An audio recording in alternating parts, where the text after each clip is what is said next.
السلام علیکم ورحمۃ اللہ وبرکاتہ۔ میں محمد عظمت رضا رضوی نظامی استاد جامعۃ رضا فاطمۃ الزہرا اون سورت گجرات درجہ ثالثہ سے مخاطب ہدایت النحو کا درس دینے جا رہا ہوں۔ امید کرتا ہوں روزانہ کی طرح آپ اس سبق کو بھی بغور سماعت کریں گے اور اس سے فائدہ اٹھانے کی بھرپور کوشش کریں گے۔ اللہ پاک توفیق رفیق عطا فرمائے۔ اللہ رب محمد صلی اللہ علیہ وسلم نحن عباد محمد صلی اللہ علیہ وسلم۔ اللہم رب اشرح لی صدری ویسر لی امری واحلل عقدۃ من لسانی یفقہوا قولی۔ اللہم رب یسر ولا تعسر وتمم بالخیر وبک نستعین یا فتاح یا فتاح یا فتاح۔ اللہم افتح علینا حکمتک وانشر علینا رحمتک یا ذا الجلال والاکرام۔ بسم اللہ الرحمن الرحیم۔ فصل المفعول معه هو ما يذكر بعد الواو بمعنى مع لمصاحبة معمول الفعل نحو جاء البرد والجبات وجئت أنا وزيدا أي مع الجبات ومع زيد۔ یہ فصل ہے مفعول معه کے بارے میں، پانچویں فصل ہے۔ مفاعل خمسہ پہلے والے جو اصل ہیں اس میں سے چار کو بیان کیا گیا، یہ پانچویں فصل ہے مفعول معه کے بارے میں۔ تو مفعول معه ہر وہ اسم ہے جو ذکر کیا جائے واو بمعنی مع کے بعد۔ مفعول معه وہ اسم ہے، وہ اسم منصوب ہے جو ذکر کیا جائے واو بمعنی مع کے بعد۔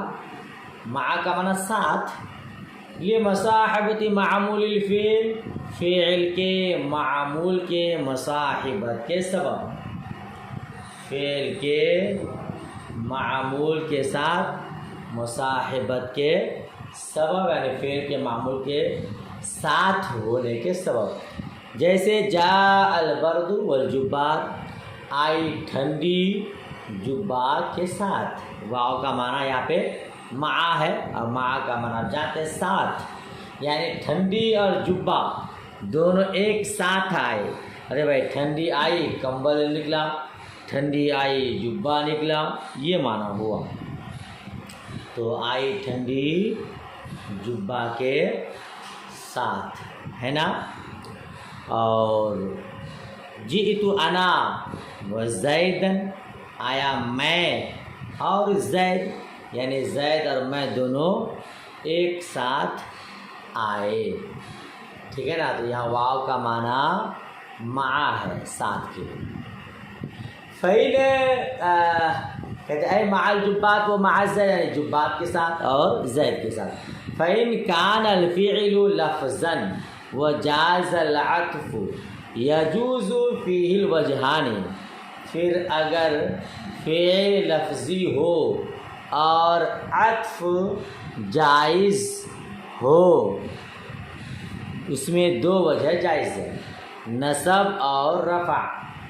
کیا کہا؟ اگر فعل لفظی ہو اور عطف جائز ہو تو اس میں دو صورتیں جائز ہیں، دو وجہ جائز ہیں، ایک نصب اور ایک عطف۔ مثال دیکھیے، عطف جائز ہے کا مطلب نیچے لکھا بین سور میں ہے علی ما قبلی بأن لم یمنع مانع، کہ ما قبل پر اس کا عطف جائز ہو، کوئی مانع نہ ہو، کوئی رکاوٹ نہ ہو، ہے نا۔ تو اس میں دو وجہ جائز ہے۔ فعل کبھی لفظی ہوتا ہے کبھی معنوی، تو اگر فعل لفظی ہو یا لفظ میں مذکور ہو، ہے نا، اور واو کے ما بعد کا اس کے ما قبل پر عطف جائز ہو۔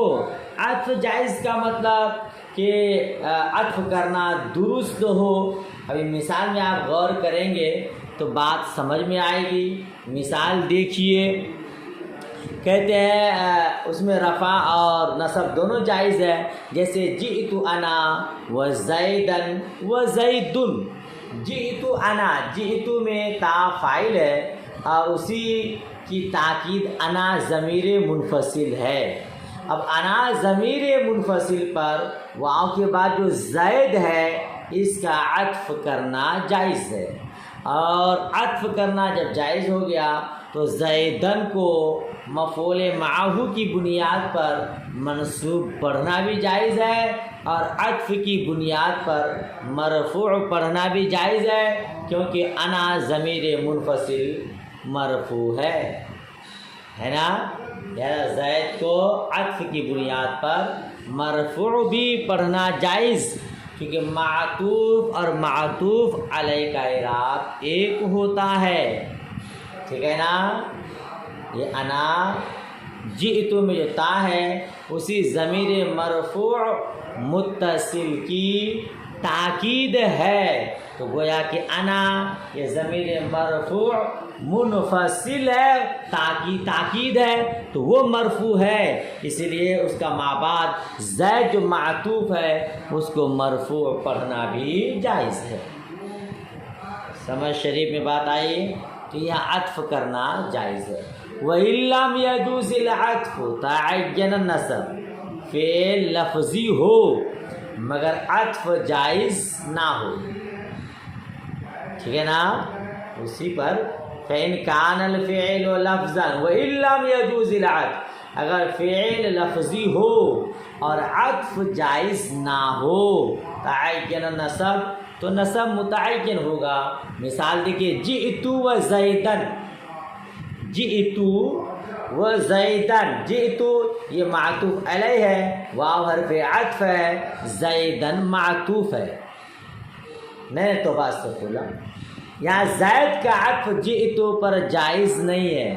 کیوں؟ کیونکہ یہ تا ضمیر متصل ہے، اس کی تاکید ضمیر منفصل سے نہیں لائی گئی ہے اور ضمیر متصل پر عطف کرنا جائز نہیں ہے. لہذا یہاں معطوف اور معطوف علیہ کی ترکیب نہیں ہوگی. اب جب معطوف علیہ کی ترکیب نہیں ہوگی تو زیدن مفعول معہ کے سبب منصوب ہوگا. وہی کہا اگر عطف جائز نہ ہو تو نصب متعین ہوگا. جیسے جئت و زیدن کہ زیدن میں نصب متعین ہے، یہاں مرفوع پڑھنا جائز نہیں ہے. بات ختم ہو گئی. وَإِن كَانَ الْفِعْلُ مَعْنًا. اور اگر فعل معنوی ہو، اور اگر فعل معنوی ہو. اکثر فعل لفظی ہوتا ہے مگر کبھی فعل معنوی بھی ہوتا ہے. فعل معنوی کس کو کہتے ہیں؟ جہاں لفظاً فعل مذکور نہ ہو. جہاں فعل لفظاً کیا ہو؟ موجود نہ ہو اور وہاں معنن فعل موجود ہو. معنن فاعل فعل کا مطلب شبہ فعل وغیرہ ہو. یہ معنن فعل کا مطلب ٹھیک ہے. معنوی کا مطلب وہاں پہ لفظ مذکور فعل نہ ہو مگر فعل کا معنی وہاں موجود ہو. تو اور اگر فعل معنن ہو وجاز العطف اور عطف جائز ہو. تعین العطف تو عطف متعین ہو جائے گا. جیسے مالی زیدن و عمرن. مالی زیدن و عمرن یہاں پہ فعل مذکور نہیں ہے، ملفوظ نہیں ہے، بلکہ فعل یہاں معنن ہے. کیونکہ مالی زیدن و عمرن کا معنی ہے ما یصنع زیدن و عمرن. ٹھیک ہے. یہ ما استفہامیہ مبتدا ہے اور یہاں پہ فعل ملفوظ نہیں ہے، لفظ میں نہیں ہے، معنی میں موجود ہے، کیونکہ مال زید و عمر کا معنی ہے ما یصنع زید و عمر، یعنی زید اور عمر کیا بناتا ہے۔ یصنع کا معنی صنع، یصنع کا معنی بنانا، تو ما یصنع زید و عمر، زید اور عمر کیا بناتا ہے۔ تو یہاں زید سے پہلے فعل لفظ میں مذکور نہیں ہے، مگر جو ما استفہامیہ ہے وہ فعل کے معنی کو شامل ہے، لہذا مال زید و عمر کا معنی ہے ما یصنع زید و عمر، زید اور عمر کیا بناتا ہے۔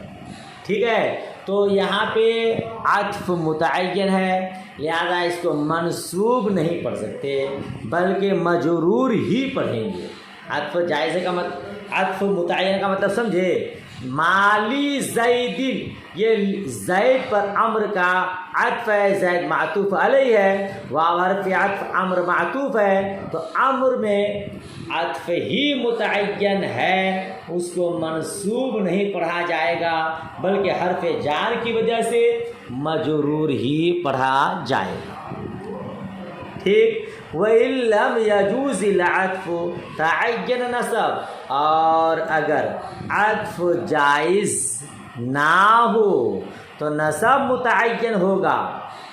ٹھیک ہے، نیچے لکھا فی ما یکون الفعل معنن، یعنی اس میں فعل معنن ہو اور عطف بھی جائز نہ ہو تو نصب متعین ہو جائے گا مفعولیت کی بنا پر، جیسے ما لک و زیدن وما شانک و عمرن لأن المعنی ما تصنع، کیونکہ اس کا معنی ما تصنع ہے، یعنی ما لک و زیدن معنی میں کیا ہے، ما تصنع و زیدن، وما شانک عمرن کا معنی ہے ما تصنع عمرن۔ سمجھ شریف بات آ رہی ہے؟ تو یہاں فعل لفظ میں مذکور نہیں ہے، معنن ہے، پھر عطف بھی جائز نہیں ہے۔ عطف کیوں جائز نہیں؟ کیونکہ ما لکا و زیدن میں کاف ضمیر متصل ہے اور ضمیر متصل پر عطف جائز نہیں ہوتا ہے۔ وما شانو کا و عمرن میں بھی کاف پر عطف جائز نہیں ہے، لہذا مفعولیت کی بنا پر زیدن اور عمرن منصوب ہی ہوگا اور اس میں نصب ہی متعین ہے۔ ٹھیک ہے، چلیے پھر اچھا دوسری بات کہ ما لکا و زیدن وما شانو کا و عمرن میں عطف کیوں جائز نہیں ہے؟ اس کی ایک وجہ یہ ہے کہ عطف ضمیر مجرور پر بلا اعادہ حرف جار کے ممنوع ہے۔ جی ما لکا و زیدن وما شانو کا و عمرن میں عطف کیوں جائز نہیں؟ تو کہتے ہیں کہ ضمیر مجرور پر بلا اعادہ حرف جار کے عطف ممنوع ہے۔ ٹھیک ہے، تو یہاں چونکہ لام حرف جار بار بار مکرر نہیں ہے، ما لکا میں لام یہ حرف جار ہے، ٹھیک ہے، اس پر عطف اسی لیے جائز نہیں ہے، کیونکہ عمرن میں یہ ما لکا زیدن، ما لکا وہ زیدن، تو واو کے بعد زید پر لام حرف جار اعادہ نہیں ہے، پھر سے نہیں لایا گیا ہے، اور جب حرف جار پھر سے نہ لایا جائے تو اس پر عطف ممنوع ہوتا ہے۔ ٹھیک ہے، لہذا نصب ہی متعین ہو گیا، بات ختم ہو گئی۔ فصل الحال لفظ يدل على بیان حیات الفاعل او المفعول به او کلیہما، حال ایسا لفظ جو فاعل یا مفعول به یا دونوں کی ہیئت بیان کرنے پر دلالت کرے. یہ کیا کہیں گے؟ حال وہ لفظ ہے جو فاعل یا مفعول بھی یا دونوں کی ہیئت بیان کرنے پر دلالت کرے. فاعل کی حالت بیان کرے یا مفعول بھی کی یا دونوں کی. جیسے جاءنی زید راکبا وضربت زیدا مشدودا ولقیت عمرا راکبا. فاعل کی یا مفعول بھی کی یا دونوں کی. پہلی مثال جاءنی زید راکبا میں راکبا حال ہے جو زید ذوالحال کی حالت بیان کر رہا ہے. آیا میرے پاس زید سوار ہو کر. تو زید کے آنے کی حالت کیا ہے؟ سوار ہو کر، پیدل نہیں. ٹھیک ہے، تو یہ راکباً زید کی حالت بیان کر رہا ہے. زید فاعل ہے تو فاعل کی حالت بیان کر رہا ہے. اور مفعول بھی کی ضرب تو زیدن مشدودن.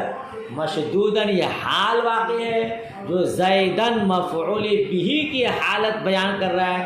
میں نے زید کو مارا اس حال میں کہ وہ باندھا ہوا تھا اور میں نے اس کو مارا. ٹھیک ہے، تو مشدودن حال ہے جو مفعول بھی کی حالت بیان کر رہا ہے. وَلَقِيتُ عَمْرًا رَاكِبَيْنِ. میں نے عمر سے ملاقات کی اس حال میں کہ ہم دونوں سوار تھے. یہ میں نے عمر سے ملاقات کی اس حال میں کہ ہم دونوں سوار ہیں. تو یہاں فاعل مفعول بھی دونوں کی حالت بیان کر رہا ہے، راکبین. وقد یکون الفاعل معنویا، اور کبھی فاعل معنوی ہوتا ہے.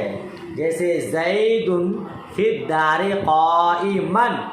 زید فی الدار قائما، زید گھر میں کھڑا ہونے والا ہے. لأن معناه زید استقر فی الدار قائما، کیونکہ اس کا معنی ہے کہ زید گھر میں ٹھہرا ہوا ہے. جی کبھی فاعل کیا ہوتا ہے دیکھیے گا، یاد رکھیے گا. فاعل اور مفعول اکثر لفظی ہوتے ہیں اور کبھی معنوی بھی ہوتے ہیں. لفظی سے مراد کیا ہے؟ لفظی سے مراد یہ ہے کہ فاعل کی فاعلیت، مفعول کی مفعولیت لفظ کلام سے سمجھ میں آئے اور فاعل مفعول دونوں تلفظ کیا جائے. یہ ہے فاعل لفظی مفعول لفظی. ٹھیک ہے نا. اور معنوی سے مراد ہے کہ جو ملفوظ کے خلاف ہو، یعنی فاعل کی فاعلیت، مفعول کی مفعولیت اگرچہ کلام سے سمجھ میں نہ آئے لیکن وہ ملفوظ بھی کیا ہو؟ نہ ہو، کلام میں سمجھ میں آئے کہ یہاں اس کا معنی پایا جاتا ہے.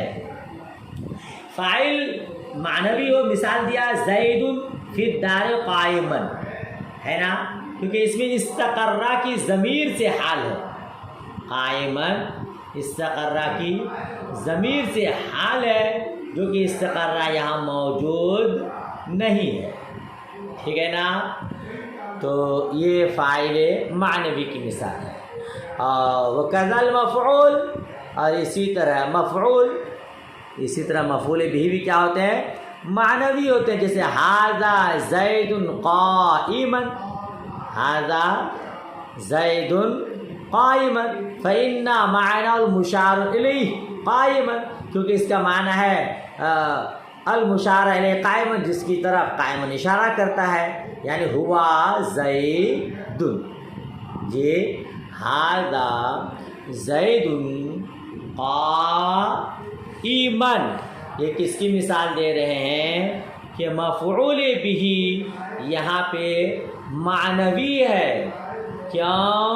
کیونکہ اس کا معنی ہے تحقیق وہ شخص کہ اشارہ کیا گیا ہے. یہ فإن معناه المشار الیہ قائما، یہ زید قائما کا معنی، ھذا زید قائما کا معنی کیا ہے؟ بے شک یا پھر تحقیق کہ وہ شخص کی اشارہ کیا گیا ہے اس کی طرف اس حال میں کہ کھڑا ہونے والا ہے. ٹھیک. زید اور حال میں عامل فعل یا معنی فعل ہے. کیا بول رہے ہیں جی؟ زید اور حال میں عامل فعل یا معنی فعل ہے. یہاں پہ فعل ملفوظ نہیں ہے مگر معنی میں موجود ہے.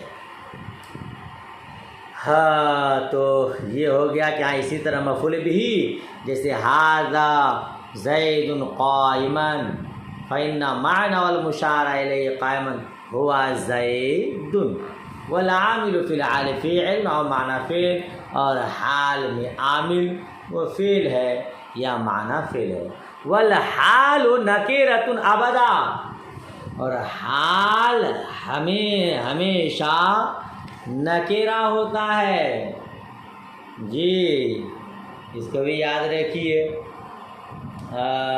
کیا کہتے ہیں کہ حال اور ذوالحال ہے نا. حال کس کا ہوتا ہے؟ ذوالحال کا. ذوالحال موصوف کے قائم مقام ہے اور حال صفت کے قائم مقام ہے. ذوالحال یہ محکوم علیہ ہوتا ہے اور حال یہ محکوم بھی ہوتا ہے. اور آپ جانتے ہیں کہ محکوم علیہ میں اصل معرفہ ہونا ہے اسی لیے ذوالحال اکثر معرفہ ہوتا ہے اور حال چونکہ صفت کے قائم مقام ہے اور اس میں اصل نکرہ ہونا ہے اسی لیے حال اکثر نکرہ ہوتا ہے. ٹھیک ہے. اچھا یہ بات والعامل فی الحال فعل اور معنی فعل شاید اس کو آپ کم سمجھیے مجھ کو کنفیوز ہو رہا ہے اس کو تھوڑا اور سمجھیے تو یعنی حال میں جو عامل ہے نا وہ فعل صریح ہے یا معنی فعل. جی فعل صریح ظاہر ہے یعنی فعل اس میں ظاہر ہو لیکن معنی فعل وہ اس میں فاعل وہ اس میں مفعول اور صفت مشبہ اور اس میں تفضیل مصدر ظرف جار مجرور اسماء افعال ہے. اس کو کیا کہتے ہیں؟ معنی فعل. معنی فعل سے مراد اس میں فاعل اس میں مفعول صفت مشبہ اس میں تفضیل مصدر ظرف جار مجرور اسماء افعال. ٹھیک ہے. اس کو کیا کہتے ہیں؟ معنی فعل. تو وہاں پہ فعل ہو چاہے معنی فعل ہو تو قائمن کیونکہ اس میں فاعل ہے تو یہ فعل نہیں ہے لیکن معنی فعل ہے. سمجھ شریف میں بات آئی اسی کو بیان کیا. والحال نکرۃ ابدا اور حال ہمیشہ نکرہ ہوتا ہے. وذوالحال معرفۃ اور ذوالحال معرفہ ہوتا ہے. بیان کر چکا غالباً اکثر کما رأیت فی الامثلۃ المذکورۃ جیسا کہ آپ نے مذکورہ مثالوں میں دیکھا ملاحظہ کیا کہ ذوالحال جہاں بھی ہے وہ معرفہ ہے اور حال جو ہے وہ نکرہ ہے. ٹھیک ہے نا. فَإِنْ كَانَ ذُوالْحَالِ نَكِرَةً يَجِبُ تَقْدِيمُ الْحَالِ عَلَيْهِ پھر اگر ذوالحال نکرہ ہو تو حال کا اس پر مقدم کرنا واجب ہے. ذوالحال معرفہ ہوتا ہے لیکن کبھی ذوالحال اگر نکرہ ہو تو حال کو ذوالحال پر مقدم کرنا واجب ہے. جیسے جاءنی راکبن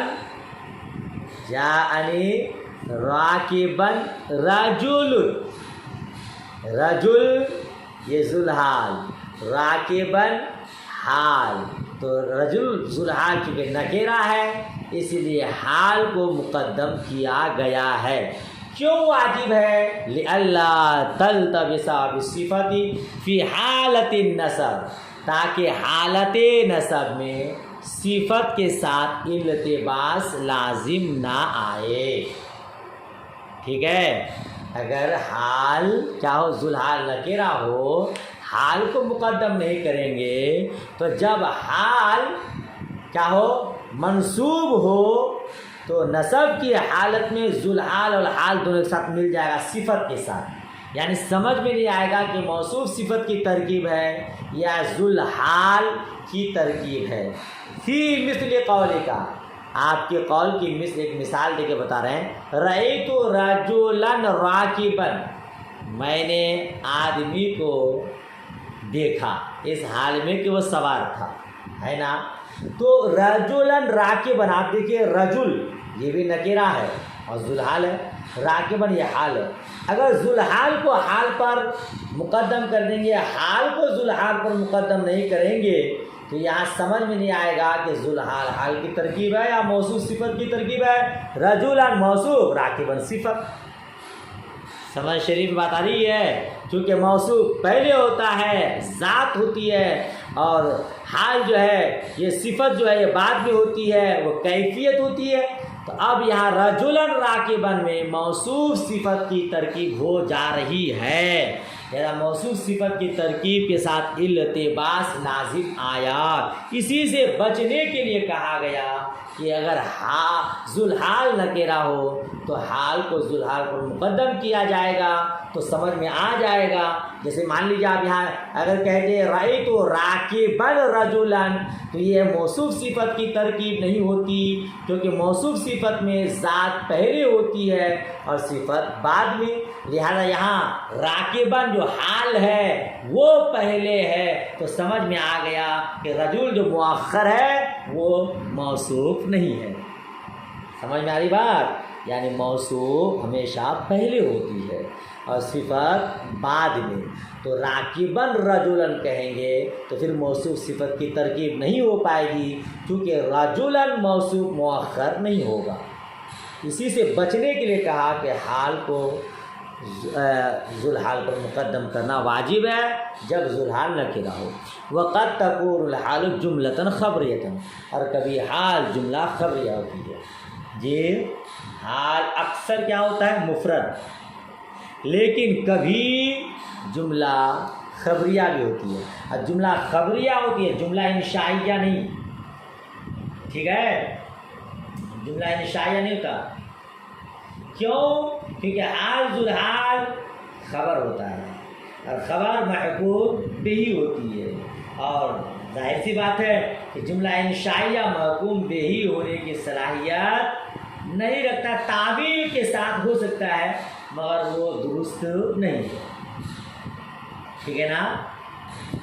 اچھا، تو کبھی جملہ خبریہ ہوتی ہے، جیسے جاءنی زید وہ غلامہ، یہ جملہ ہے، اور آپ پہلے بھی پڑھ چکے مبتدا خبر میں کہ خبر اگر جملہ ہو تو اس میں ایک ضمیر کا ہونا ضروری ہے، جو ضمیر لوٹے مبتدا کی طرف تاکہ تعلق برقرار رہے، اس لیے غلامہ میں ہو ضمیر ہے۔ یہ جملہ اسمیہ کی مثال ہے، جاءنی زید و غلامہ راکب او یرکب غلامہ، یہ جملہ فعلیہ کی مثال ہے، ٹھیک ہے نا؟ وہ مثال ما کان عامل و معنی الفعل، اور اس کی مثال جس کا عامل فعل معنوی ہو، جیسے ھذا زید قائما، معناہ انبہ و اشیر، ھذا زید قائما میں اس کا عامل معنوی ہے۔ کیسے؟ کیونکہ ھذا زید قائما کا معنی ہے انبہ و اشیر، ھذا کا معنی انبہ و اشیر، میں اس کو تنبیہ کرتا ہوں، وہ اشیر میں اس کی طرف اشارہ کرتا ہوں، ہے نا؟ تو یہ اشیر و انبہ یہ کیا ہے؟ معنن فعل ہے۔ وقد یحذف العامل، اور کبھی عامل کو حذف کر دیا جاتا ہے قیام قرینہ کے وقت، کما تقول للمسافر سالما غانما، یہ کوئی سفر سے لوٹا تو اس کے لیے آپ کیا کہیں گے؟ سالما غانما، کیا معنی؟ اے ترجع سالما غانما، یعنی آپ سلامتی کے ساتھ اور غنیمت کے ساتھ واپس لوٹے، ٹھیک ہے نا؟ تو کوئی سفر کر کے آئے تو اس وقت کیا کہا جاتا ہے؟ سالمن غانمن، اس کے عامل کو حذف کر دیا جاتا ہے جو کہ ترجیع ہے، ٹھیک ہے نا، قرینہ موجود ہے، لوٹنے والا سفر سے لوٹا ہے تو آپ اس کو مبارکباد ہی دے رہے ہیں کہ اچھا ہوا سلامتی کے ساتھ واپس آئے اور غنیمت کے ساتھ واپس ہوئے۔ تو یہاں فعل کو حذف کرنا بھی، عامل کو حذف کرنا بھی جائز ہے۔ چلیے اچھے سے یاد کر لیجیے گا۔ اللہ حافظ، خدا حافظ۔